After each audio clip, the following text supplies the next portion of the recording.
Muy buenas noches, ¿cómo están? Bienvenidos una vez más a la materia de taller de licenciatura 1. El día de hoy vamos a revisar los conceptos relacionados a la investigación científica, la parte 2 y la parte 3, donde vamos a hablar de los tipos y los métodos de investigación. Tenemos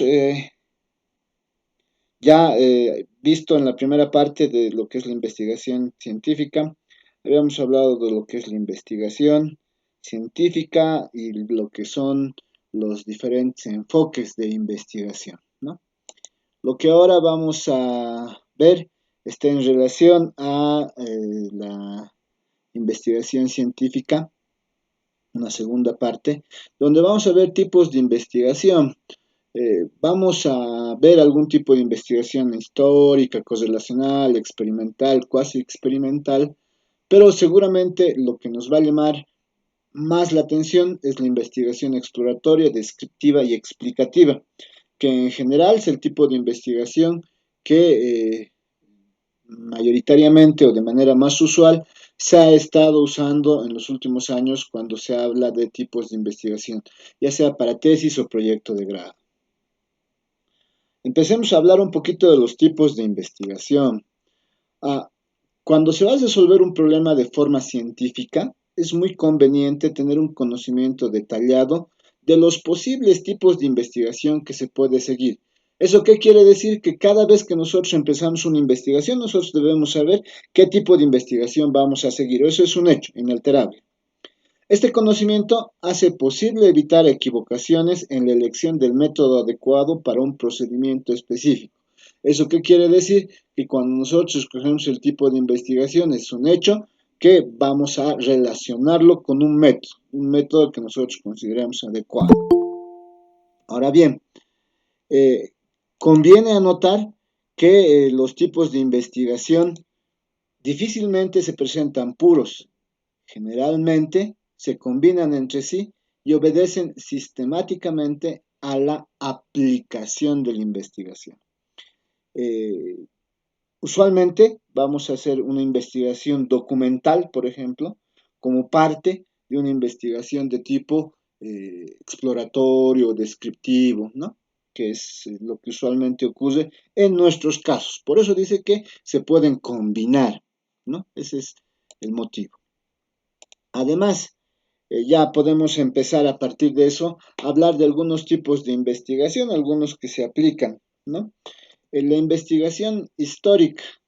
Este tipo de investigación responde a una investigación de tipo cuantitativo, que busca reconstruir el pasado de la manera más objetiva y exacta posible, para lo cual de manera sistemática va a recolectar, va a evaluar, va a verificar y va a sintetizar evidencias que permitan obtener conclusiones válidas, a menudo derivadas de una hipótesis.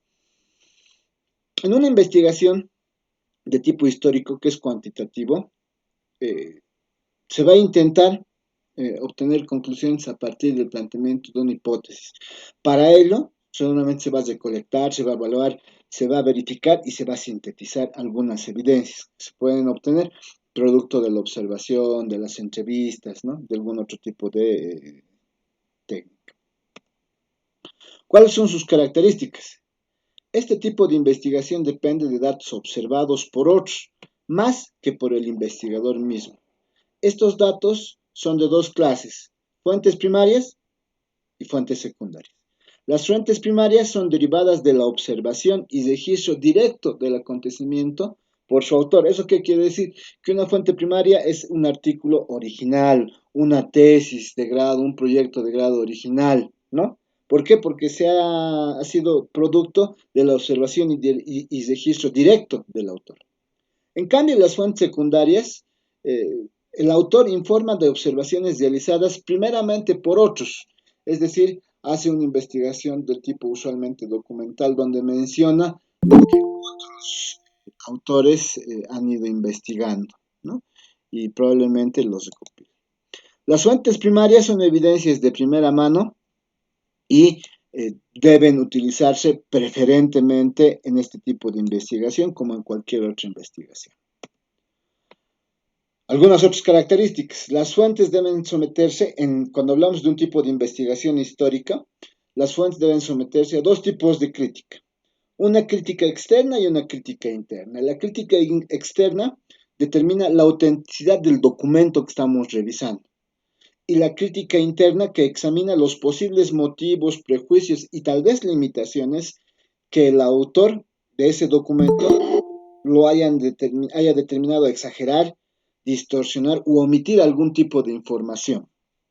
Entonces, en este tipo de investigación es muy importante que nosotros tengamos dos tipos de crítica, ¿no? La externa, sobre si el documento es auténtico, y la interna, si el autor al momento de escribir el documento ha tenido algún tipo de, ha realizado algún tipo de omisión, exageración, distorsión de la información, ¿no? La investigación histórica debe ser rigurosa, sistemática y en cierto modo exhaustiva. No debe ser simplemente una recolección indisciplinada de información, inapropiada en algunos casos y poco confiable. ¿De acuerdo? ¿Cuáles son las etapas en este tipo de investigación? Se define el problema. Siempre cuando hablamos de problema, debemos preguntarnos, ¿no? Es una pregunta de investigación. Si el tipo de investigación histórico es el apropiado. Luego se debe formular hipótesis u objetivos específicos que proporcionen dirección a la investigación. Una vez que tenemos el problema en forma de pregunta de investigación, lo que queremos es plantear objetivos, formular hipótesis. Una vez que tenemos eso, se recolecta la información teniendo en mente siempre una fuente de origen que debe ser primaria o secundaria. Como vamos a ver, existen fuentes de información terciarias, incluso para algunos autores, a fuentes de información cuaternarias, ¿no? Pero nosotros principalmente vamos a trabajar con primarias y secundarias. De preferencia, como habíamos dicho, fuentes primarias. Además, se debe evaluar la información según criterios de crítica interna y externa, como hemos mencionado, ¿no? Finalmente, siempre se debe informar los resultados, nuestras interpretaciones y conclusiones, obviamente apoyadas en la bibliografía. ¿Alguna pregunta hasta aquí sobre la investigación histórica? Preguntas. Además, ¿alguna pregunta? ¿Está vivo? No. Brian, ¿está vivo? Claudia, ¿está viva? Sí, licenciado, ninguna pregunta, gracias. Muy bien. Giovanni, ¿está vivo? Sí, licenciado. Ya. Licenciado, una consulta. Más o menos, ¿qué tiempo se debe de tomar para que sea una información histórica? Depende, ¿no? Usualmente las investigaciones históricas pueden realizarse desde eventos que han ocurrido en el último año. Por ejemplo, hay investigaciones históricas plasmadas en los hechos acontecidos entre 2020 y 2021, cuando ha habido un cambio de gobierno, ¿no ve? Y que se presentan como investigaciones de ese tipo. O sea, el tiempo no tiene que ser largo ni corto, solamente es un tiempo pasado, porque es histórico, ¿no? Hay otros que presentan investigaciones de la Guerra del Pacífico, de la Guerra del Chaco, ¿no? Una revisión de hace mucho tiempo, ¿no? La idea es que sea un hecho histórico principalmente, ¿ok? Muy Ok, bien, licenciado, gracias. vamos a hablar ahora de la investigación correlacional. Ya como su nombre dice, ustedes se imaginan, de alguna manera debe correlacionar, ¿no? Dos conceptos, dos ideas, porque es correlacional. Algo tiene que hacer. Este tipo de investigación es también cuantitativo, que persigue determinar el grado en el cual las variaciones en uno o varios son concomitantes con la variación en otro u otros factores, como les decía, ¿no? Si hay una variación en uno, ¿cómo eso hace que varíe el otro u otros factores? La existencia y fuerza de esta covariación normalmente se determina estadísticamente.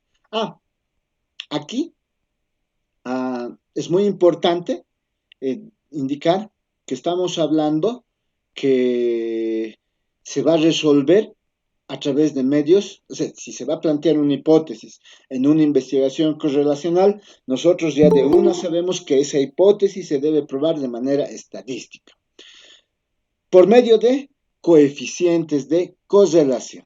Eso es lo que nos dice.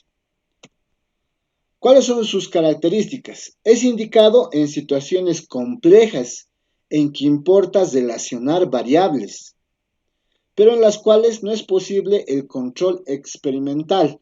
¿Eso qué quiere decir? Que lo único que nosotros determinamos es una relación. Existe una relación, pero no podemos realizar una investigación de tipo experimental y manipular las variables. Eso es uno de los motivos. Otro, permite medir e interrelacionar múltiples variables simultáneamente en situaciones de observación natural.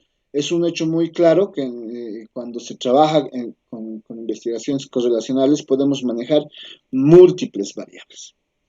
Permite identificar asociaciones entre variables, pero hay que prevenir que ellas no sean falsas, introduciendo los controles estadísticos apropiados.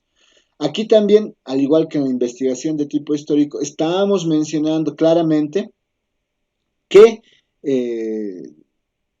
va a existir una hipótesis que se va a probar a través de un método estadístico. Por eso estamos hablando de controles estadísticos.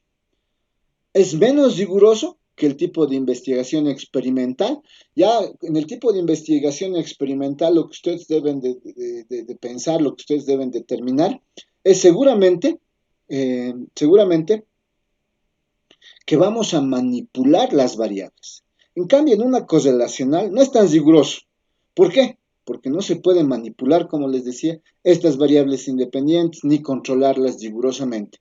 Lo único que sabemos es que existe una relación entre ellas, ¿no? ¿Sí? Pero no se puede hacer. Probablemente muchos de los que hayan hecho Machine Learning hayan planteado alguna investigación de tipo correlacional, porque cuando se observan la matriz de confusión, en una matriz de confusión, ustedes seguramente deben recordar que existen posibles valores, ¿no? Verdaderos positivos, falsos negativos, falsos positivos, ¿no? Entonces, ese tipo de cosas que hacen que no se pueda determinar. Además, la relación no es directa, ¿no? Tenemos por ejemplo, cuando hablamos de Machine Learning, hablamos de un método de clasificación, tenemos varias variables que nos van a determinar un valor, ¿no? Que van a clasificar en algún tipo o varios tipos, ¿no? Entonces, ahí no se puede manipular todas las variables, ahí probablemente lo que hagamos es simplemente una correlación, que existe una correlación entre estas variables, ¿no? Además, principalmente para eso es el Machine Learning. Otro de los ejemplos claros es cuando ustedes hacen regresión lineal, por ejemplo, ya sea, si recordamos regresión lineal, nosotros hemos hecho regresión lineal desde los primeros semestres cuando hemos llevado los laboratorios de física 1, física 2, ¿no? Principalmente los laboratorios de física 1, donde nosotros los datos que tomábamos experimentalmente lo ajustábamos a través de algún tipo de regresión, ¿no? La regresión lineal principalmente. ¿Cuáles son las etapas? Como observan, siempre en cualquier tipo de investigación, como también habíamos hablado cuando hablábamos del enfoque cuantitativo, cualitativo, la idea, lo primero que siempre se hace es definir el problema, ¿no? Plantear la pregunta de investigación. Vamos a revisar la literatura para ver cómo podemos resolver este problema. Vamos a determinar el diseño operacional. ¿Qué quiere decir eso? Identificar las variables pertinentes, seleccionar los sujetos apropiados, determinar cuáles son los instrumentos apropiados para obtener los datos, seleccionar las técnicas de correlación estadística apropiadas para todos los datos, ¿no? Por eso hablamos muy bien que cuando se utilizan algoritmos de Machine Learning, nosotros lo que estamos haciendo es utilizar ciertas técnicas de correlación estadística, ¿no? Que a partir en el caso de la clasificación o la clase de la regresión, ¿no? Nos vienen dando algunas cosas que son muy importantes. Luego debemos recoger los datos, analizar estos por medio de las correspondientes técnicas correlacionales y ahí interpretar los resultados. Esas son las etapas, por ejemplo, en una investigación correlacional. Recuerden, en una investigación correlacional no es posible manipular las variables y es menos riguroso. Probablemente no sea tan riguroso como una investigación experimental donde se tenga que manipular las variables, pero en eso estamos, ¿no? ¿Alguna pregunta? Gabriel, pregunta. Todo claro. ¿Está vivo, Gabriel? Caída en acción. Guido, ¿está vivo? Sí, Lick, buenas noches, todo claro. Muy bien. Jenny, Sara, ¿está viva? Sí, licenciado. Muy No, bien, no tengo preguntas. muy bien, Jenny. Jorge, Luis, Sí, licenciado, se entiende, no tengo preguntas. muy bien. Ya, entonces continuemos. Hablemos ahora de la investigación experimental. Esta también es un tipo de investigación cuantitativa.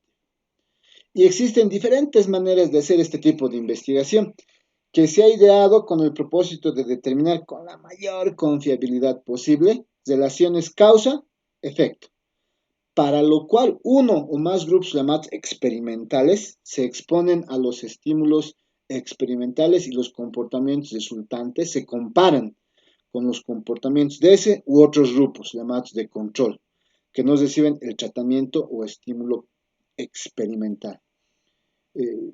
Probablemente cuando hacemos algún trabajo de tipo experimental, lo que estamos intentando es manipular las variables, ¿no? Y a partir de esa manipulación determinar, por ejemplo, la confiabilidad de algo en comparación de otro, que se ha determinado de otra manera. ¿Cuáles son sus principales características? Requiere de una manipulación rigurosa de las variables o factores experimentales y de control directo o por procedimientos estadísticos al azar de otros factores que pueden afectar el experimento. Aquí probablemente estemos hablando mucho de simulaciones. ¿Recuerdan cuando ustedes han visto 391, el tema de simulación y modelaje? Hemos aprendido a que se pueden sustituir muchos hechos probablemente determinísticos por probabilidades, ¿no? Por elementos aleatorios que nos van a dar la aleatoriedad, ¿no? Entonces, a eso más o menos se refiere. Estos procedimientos al azar incluyen la selección al azar de los sujetos, la asignación al azar de los sujetos a los grupos experimentales y de control, y la asignación al azar del tratamiento experimental a uno de los grupos. Probablemente aquí lo más interesante sean, hablando de la coyuntura, por ejemplo, las investigaciones que se hacen en medicina, ¿no?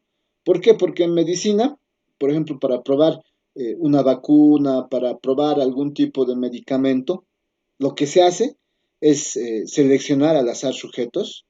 De estos, hay que seleccionar cuáles van a ser nuestro grupo experimental y nuestro grupo de control.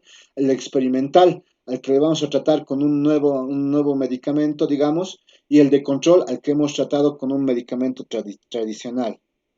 Y así vamos a hacer la asignación de tratamiento experimental, ¿no? A uno de los dos grupos, de tal manera para que podamos determinar, nosotros podamos determinar si la nueva droga, el nuevo medicamento funciona o no funciona, ¿no?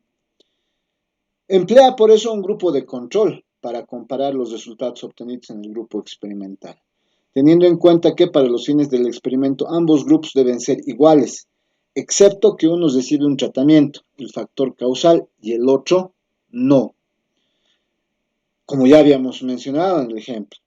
Es el procedimiento más indicado para investigar relaciones causa-efecto, pero a la vez tiene la desventaja de ser artificial y restrictivo. Bien sea limitada su aplicación a los seres humanos, por eso estábamos hablando del caso principal de una prueba de un medicamento, de una droga, de una vacuna, ¿no? Bien sea porque estos actúan de manera diferente bajo condiciones de observación controlada o simplemente por razones éticas, ¿no? Entonces es lo que decíamos.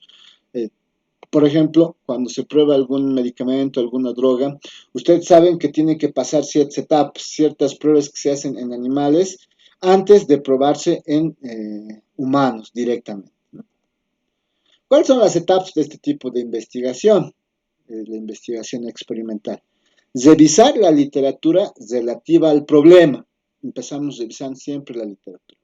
Identificar y definir el problema. Formular una hipótesis explicativa. Deducir sus consecuencias en términos observables y definir términos básicos. Como en todos los anteriores casos, problema, hipótesis, objetivo. Elaborar el plan experimental. ¿Eso qué quiere decir? Que se vayan a identificar todos los factores o variables no experimentales que pueden afectar al experimento y determinar cómo se puede controlar. Seleccionar el diseño experimental. Como estamos hablando de una investigación experimental, hay que seleccionar el diseño experimental apropiado. Seleccionar una muestra representativa de sujetos, asignarlos a los grupos y a uno de estos asignarle el tratamiento experimental, como habíamos sugerido en el ejemplo. Seleccionar o elaborar instrumentos para realizar el experimento y medir sus resultados. Elaborar procedimientos para recoger los datos del experimento. Enunciar la hipótesis nula. Usualmente, sin embargo, como también ustedes van a ver al revisar cómo probar una hipótesis, las pruebas de hipótesis que son hechas por medios estadísticos, usualmente tienen diferentes métodos, ya sean estos paramétricos o no paramétricos. Por ejemplo, cuando hablamos de una prueba de hipótesis paramétrica, hablamos de aquella que tiene un espacio muestral grande. Si tiene un espacio muestral grande, seguramente vamos a utilizar técnicas como t-de-stud, chi cuadrado. Si tiene un espacio muestral pequeño, estamos hablando de que se tiene que aplicar una prueba no paramétrica para espacios muestrales pequeños, como la prueba de rachas de Wolfowitz, por ejemplo. En estos casos, ustedes van a indicar el método de prueba, el estadístico de prueba que van a utilizar, les pide que se plantee la hipótesis, ¿no? En este caso, en las investigaciones experimentales, independientemente del método que se va a usar, ya de una les dice, tiene que haber una hipótesis nula. En los casos que ustedes van a revisar, seguramente se van a dar cuenta de que el método que ustedes apliquen les pide a ustedes que planteen, ¿no? Les pide a ustedes que planteen la hipótesis, el método. Sin embargo, este tipo de investigación, ya de una, sin importar el método, les dice, tiene que haber una hipótesis. Eso lo van a ver más adelante. Luego, ¿qué se hace? Realizamos el experimento, organizamos los resultados en forma estadísticamente apropiada, siempre estamos hablando del tema estadístico, de modo que se pueda apreciar claramente el efecto. Aplicamos la prueba de significación estadística apropiada, ¿no? Chi cuadrada, t-de-student, prueba de rachas, y luego informamos los resultados por escrito. Aquí, algo que es común y que quiero mencionar, es que en todos los casos que existe investigación, al final, siempre se debe informar los resultados. Siempre, entonces, ¿qué se debe presentar? Un reporte de la investigación. Este reporte, ¿qué puede ser? Un artículo. En nuestro caso, ¿qué va a ser? En nuestro caso va a ser una tesis, un proyecto de grado, ¿no? Siempre por eso, el producto de la investigación se debe reportar como un resultado, como un documento. Siempre. Una cosa es redactar el documento, presentar los resultados de acuerdo a algún orden, y otra muy diferente es realizar la investigación de acuerdo a ciertos pasos establecidos. Eso para que ustedes vayan tomando en cuenta. Siempre tienen que pensar que yo hago investigación, hago estos pasos. No necesariamente estos pasos que yo sigo en la investigación van a ir en el mismo orden o con los mismos nombres en el reporte. Una cosa es la investigación y otra diferente es el reporte. de la investigación, informar los resultados por escrito de esa investigación. ¿Alguna pregunta hasta ahí? Juan, Jonathan, ¿está vivo? Omar, Zaire, ¿está vivo? Sí, licenciado, buenas noches, todo claro. Muy bien. Roberto Zuzlen, ¿está vivo? Sí, Lick, no tengo Bien. ninguna consulta. Román Maidana, ¿está vivo? Sí, Súper. Veamos ahora una investigación cuasi experimental. Hasta ahora hemos visto que puede haber una investigación correlativa, ¿no? Si hablamos de correlación. Y también estamos hablando de que va a existir una investigación cuasi experimental. Ambas relacionadas con una investigación experimental. En el caso de la correlativa decimos no es tan rigurosa, ¿no? Ya habíamos dado también algún ejemplo. En este caso estamos viendo lo que es una investigación cuasi experimental. Lice, una pregunta. Sí. Lice, en la parte de hipótesis que estaba mencionando, eso no me quedó muy claro el de la forma de probarlo. Nos dijo que tenemos que probarlo por la cantidad de elementos que tengamos, eso, y la forma de probarlo sería, no sé, con un t-student o un chi cuadrado, algo, no entendí muy bien. Wilson, existe, independientemente del tipo de investigación que tú utilices. Si planteas una hipótesis que se puede probar cuantitativamente, usualmente se utilizan métodos estadísticos. A veces cuando es una hipótesis cualitativa también podemos utilizar métodos estadísticos, pero hay algunos que se pueden utilizar, algunos que no. Los métodos estadísticos, si tú recuerdas, estadística 2, se clasifican en dos métodos, los que son paramétricos y los que son no paramétricos. Los paramétricos son aquellos que tienen espacios muestrales grandes. ¿Qué quiere decir? Por ejemplo, tu población son todos los alumnos de sexto de secundaria del departamento de La Paz. Tu espacio muestral son los alumnos de sexto de secundaria del Instituto Americano, alrededor de 600 a 700, un número grande, ¿no? Sobre esos vas a hacer la prueba. Pero puede haber, o puedes plantear una hipótesis también cuantitativa, pero que tenga un espacio muestral pequeño. ¿Qué quiere decir eso? Que en lugar de tener 600 para hacer de muestra, para hacer la prueba, vas a tener 10. En esos casos utilizas la estadística, los métodos estadísticos que sean no paramétricos. Uno de ellos es la prueba de Rachas de Wolfowitz. ¿Eso de qué depende? Depende de cómo se plantee la hipótesis, de qué se trate tu investigación, ¿no es cierto? Sí, eso tenemos que tener cuidado al momento de plantearlo. Espero que esa sea más o menos la pregunta. Sí, les está bien, se entiende ahora sí. Muy bien, muy bien. Siempre hay dos. Ustedes vayan revisando la literatura. Recordemos lo que hemos visto en 44, en estadística 2. Siempre está en relación a lo que les decía. Siempre está en relación a métodos paramétricos y métodos no paramétricos. Métodos paramétricos, espacio muestral grande. Métodos no paramétricos, espacio muestral pequeño. Esa es la idea. Ahora vamos a ver, vamos a hablar de la investigación cuasi experimental. Este también es un tipo de investigación cuantitativa que permite que nos aproximemos a los resultados de una investigación experimental en situaciones en las que no es posible el control y manipulación absoluto de las variables, ¿no? Es otro tipo de investigación muy simple al relacional. Es apropiada en situaciones naturales en que no se puede controlar todas las variables de importancia. Su diferencia con la investigación experimental es más bien de grado, debido a que no se satisfacen todas las exigencias de esta, especialmente en cuanto se refiere al control de variables. Lo que estamos diciendo en este momento en una investigación cuasi experimental es que no se puede controlar todas las variables, principalmente, ¿no? ¿Cuáles son las etapas? Las mismas que hemos visto en la investigación experimental, pero reconociendo el investigador las limitaciones propias de este tipo de investigación. ¿Cuáles son esas limitaciones propias? Que no podemos controlar todas las variables, ¿no? Es algo que ustedes tienen que tener en cuenta. Ahora sí, vamos a entrar a el tipo de investigación que les decía que se usa con mayor frecuencia en las tesis y proyectos de grado de la carrera. Estos tipos de investigación son la investigación exploratoria, descriptiva y explicativa.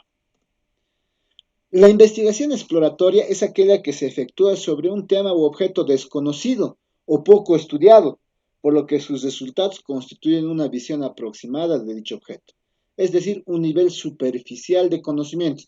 En una investigación exploratoria nosotros reconocemos que no hay muchas investigaciones que se hayan hecho sobre eso. Y al no existir muchas investigaciones, nosotros no podemos tener alguna determinación, ¿no? Al respecto. Probablemente, cuando hacemos una investigación exploratoria, incluso no podamos plantear una hipótesis. ¿Por qué? Porque recién es un campo nuevo y recién se están empezando las investigaciones, ¿no? ¿Cuáles son sus características? Dirigidos a la formulación más precisa de un problema de investigación. Su objeto es investigar de tal manera que a partir de los trabajos exploratorios que nosotros presentemos con otras personas se pueda plantear de manera más precisa el problema. Dado que se carece de información suficiente y de conocimiento previo del objeto de estudio, resulta lógico que la formulación inicial del problema sea imprecisa. Aquí estamos indicando que es muy impreciso, ¿no? ¿Por qué? Porque no hay investigaciones anteriores, no hay de dónde considerar o tomar en cuenta. En ese orden de ideas, la exploración permitirá obtener nuevos datos y elementos que puedan conducir a formular con mayor precisión las preguntas de investigación. Recuerdan que también hemos dicho, cada vez que hablamos del problema, estamos hablando de una pregunta de investigación. Y cada vez que estamos hablando de una pregunta de investigación, estamos hablando de la formulación del problema. Estas están conducentes al planteamiento de una hipótesis. ¿Qué quiere decir? Que cuando terminamos una investigación exploratoria, entre las conclusiones, probablemente podamos plantear una hipótesis. Cuando se desconoce el objeto de estudio, resulta difícil formular hipótesis acerca del mismo. La función de la investigación exploratoria es descubrir las bases y recabar información que permita como resultado de estudio la formulación de una hipótesis. Lo que yo les mencionaba, ¿no? Lo que estábamos hablando respecto a que cuando estamos en una investigación exploratoria, al final, probablemente en conclusiones y recomendaciones, nosotros estemos hablando de plantear una hipótesis. Esa es la idea. ¿Cuál es su utilidad? Sirve para familiarizar al investigador con un objeto que hasta el momento le era totalmente desconocido. Eso también lo hemos mencionado. Se utiliza como base para la posterior realización de una investigación descriptiva. Es decir, a partir de una investigación exploratoria podemos seguir al siguiente nivel dentro de los tipos de investigación, que es la investigación descriptiva. Puede crear en otros investigadores el interés por el estudio de un nuevo tema o problema, a partir de lo que nosotros en la investigación exploratoria planteamos. La investigación descriptiva. Una vez que hemos hecho una investigación exploratoria, probablemente lo siguiente sea una investigación descriptiva. La investigación descriptiva consiste en la caracterización de un hecho, fenómeno, individuo o grupo con el fin de establecer su estructura o comportamiento. Los resultados de este tipo de investigación se ubican en un nivel intermedio en cuanto a la profundidad de los conocimientos se refiere. En la literatura, ustedes van a encontrar que cuando se habla de una investigación descriptiva, esta puede tener una hipótesis o no tener la hipótesis. En la mayoría de los trabajos de investigación que se han presentado en la carrera de informática, ustedes van a observar que en investigaciones descriptivas aparece la hipótesis. Por justamente lo último que se menciona, ¿no? Lo último que menciona es que como está en un nivel intermedio en cuanto a profundidad de conocimientos, puede tener o no una hipótesis. Cuando hablemos de una investigación explicativa, vamos a decir, eso sí tienen que tener. Clasificación. Hablamos de estudios de medición de variables independientes. Ese es el primer tipo de investigación descriptiva. Su misión es observar y cuantificar la modificación de una o más características en un grupo sin establecer relaciones entre estas. Claro, no va a haber relaciones porque si hubiera estaríamos hablando de una correlacional, por ejemplo. Es decir, cada característica o variable se analiza de forma autónoma o independiente. Por consiguiente, en este tipo de estudio no se formulan hipótesis, sin embargo, es obvio la presencia de variables, lo que mencionábamos, ¿no?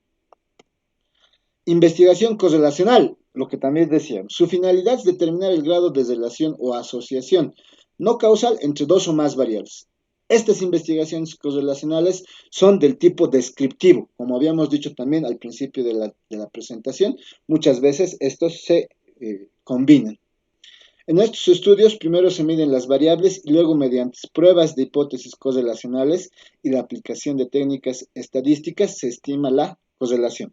Por ejemplo, cuando hablamos de investigaciones correlacionales también estamos hablando de la confidencialidad, de la confiabilidad, por ejemplo, de alguno u otro método, ¿no? De algo que nosotros estamos investigando. ¿Cuán confiable? Estamos hablando de la confiabilidad.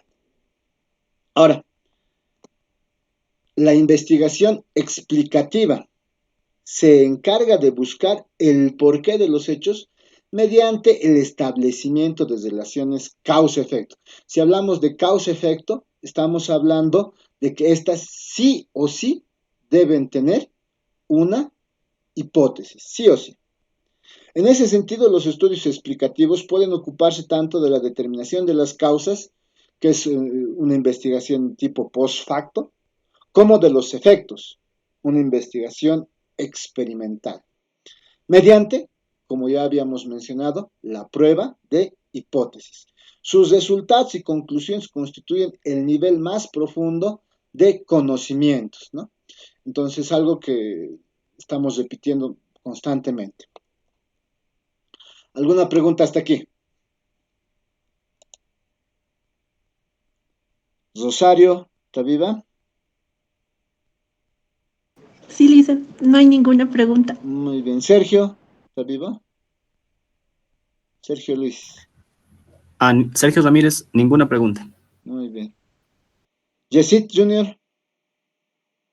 ¿está vivo? Sí, Licen, estamos aquí todo sin ninguna pregunta. Muy bien. Ahora vamos a ver un poquito los métodos de investigación, la tercera parte. Voy a hacer un paréntesis, eso lo vamos a terminar el día jueves. Voy a hacer un paréntesis, voy a parar la grabación.